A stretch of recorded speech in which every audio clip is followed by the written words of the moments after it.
When it comes to this time of the year, we are following football. We are so glad the Toronto Blue Jays are in the hunt for the American League East and hopefully a World Series appearance.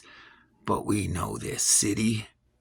Moments away, the training camps will be open. And the only thing significant in this city, but not to me, will be the Toronto Maple Leafs.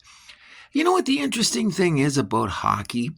We don't always have that off-season scandal, rumor, bullshit that you hear on all the networks when you hear about players in football and players in hockey and gambling in baseball.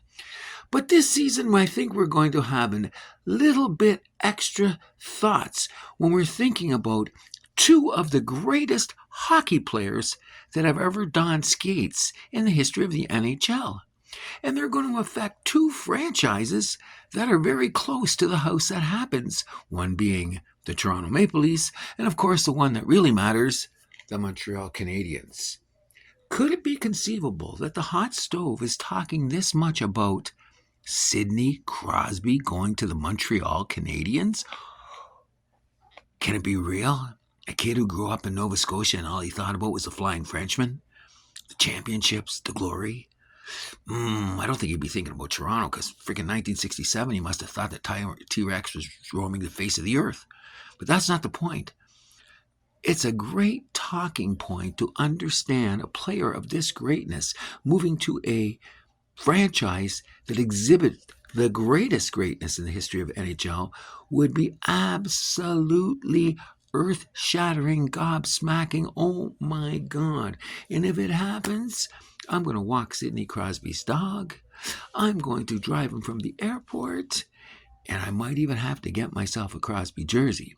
But wait, we can't be outdone by this faction called the Toronto Maple Leafs, do we? Because when they're bitching about, oh, do you really think you're going to get Crosby? Well, the other great player that's out there, his name is Connor McDavid. And if you don't want to believe it now, just keep hearing all the rumors about Sid going to Montreal, because they're rumors. The truth of the matter is, I expect McDavid to be living back in Newmarket within 2 years, skating around Scotiabank Arena and driving the city completely insane. So if you don't think we have some interesting viewpoints going into the NHL season 25-26, keep your eyes and ears open and come find us at the House That Happened. Me and Milani, we keep the vibe alive. You can listen to The House That Happens wherever you get your podcasts.